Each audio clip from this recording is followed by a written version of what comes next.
Hi, my name is Polly Schneider. I am the Executive Director of the Cheboygan Area Chamber of Commerce, and this is the first in our mini series on wellness, which will highlight some of our chamber members that deal with the wellness field. Today, we are speaking with Jody Ginop. Jody is a nationally certified counselor. She's a licensed professional counselor, and she's a certified advanced drug and alcohol counselor. She owns Woods and Water Wellness right here in Cheboygan in the Lincoln Bridge Plaza. And you may remember we spoke with Jody 9 months ago or so, kind of when we were right in the beginning of the pandemic. And we're going to touch base a little bit with Jody today about some self-care issues and her thoughts and things on that. So welcome, Jody. Good to see you again. Thank you. Hello. So I got a few questions that I kind of jotted down that I'd like to ask you, and just let us know what your thoughts are, and we'll kind of enlighten everybody a little bit on a counselor's viewpoint of self-care. So Okay, that sounds great. first up for you, Jody, mental health seems to be on everybody's mind right now, and self-care seems to be almost a buzzword in the field of mental health. If you were to define self-care, what would you say? First of all, that's true. It really is almost like a buzzword. And I think it's something that, we have a hard time understanding. But to put it in a definition, at the core, self-care is really about self-respect, about owning our core being, and, kind of making a personal declaration to ourselves that we matter. One thing about self-care is that there seems to be this idea that it's a one-time event sometimes, and it's really not. It's more of a process of knowing and healing ourselves. I think when we engage in self-care, we're kind of taking care of our overall energy, we're taking care of our overall spirit. So I know I'm not giving a direct definition, but it really, at the core, it's about self-respect and taking care of our entire being. Yeah, makes total sense. And that's personally how I would kind of define self-care, just a general overall well-being, little time for yourself, taking care of issues that you maybe have been thinking about and been putting aside. So now you're actually focusing on taking care of yourself so you can take care of others and all that. So tell me what self-care looks like and maybe what it doesn't look like. Okay, I think we kind of alluded to that a little bit. Sometimes we have a tendency to get depleted and to forget about taking care of ourselves. And, you might hear, I'm going to go spend the day at the spa. And I'm not saying that's not something to do to care for yourself. However, deciding to take a day and forget about your responsibilities that you've already neglected, that's not really self-care. It's more like avoidance. And so, that's kind of what it doesn't look like. And I think you asked me what it does look like. Yeah, well, both. Okay. And it's in short, it's treating ourselves with kindness. It's knowing our authentic self. Very simple thought is, if you know that you get really busy during the day, and you end up getting so busy that you eat junk food for lunch, or you skip lunch. Self-care is getting up early enough to pack your lunch and to eat breakfast and to give yourself the fuel for the day.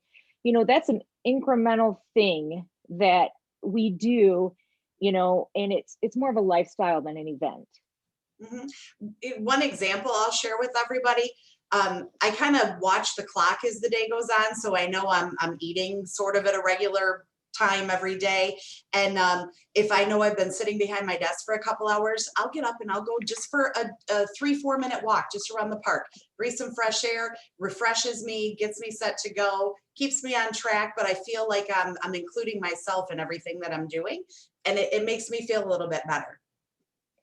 That's absolutely true. And it gets your body moving, it gets your mind centered. It is a great example. Yeah, it's a little thing I do to try to stay productive throughout the day and not get bogged down with everything, kind of clear your mind for a second and then come right back and get back in the swing of it. So do you have any cautionary thoughts regarding self-care?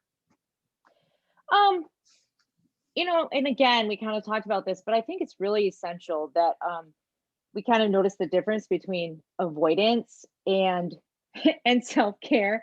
We sometimes trick ourselves in, we say, I'm gonna watch this series on Netflix and I'm gonna have pizza for dinner and I'm gonna just indulge in these things that, might not be so good for us that, and we're telling ourselves that's self-care when really it becomes more avoidance of taking care of ourselves. And if there's problems when you start, the problem's still there when you finish. Right. So Um, which makes complete sense. It may be like instant gratification that you're doing something so comfortable and what you really want to do, but in the long run, it might not necessarily be contributing to your overall health and well-being. exactly, it's like a personal deflection of what we need to do to care for ourselves. Right, And right. and I'm not saying that that's not something that we can enjoy, but if we take something like that and make it what we do instead of what we need to do, we're really creating bigger problems for ourselves. Sure. Makes complete sense. All right, Jody. So how would someone know what to do when it comes to their self-care? That's a really interesting question. And um I think since you and I first spoke, I've been thinking about this and I've been thinking, how can a person know, their self-care like love language or their self-care style? And I thought if a lot of people are familiar with the five love languages, and I think if we think about those things in accordance with ourselves, we can kind of learn things that are good for our own self-care and good ways to love and respect ourselves. For example, if you're a words of affirmation kind of person, what, think of some mantras and write them down, some good positive things, because on the flip side, some of us have a lot of negative self-talk. So good self-care is to tell yourself good things throughout the day. And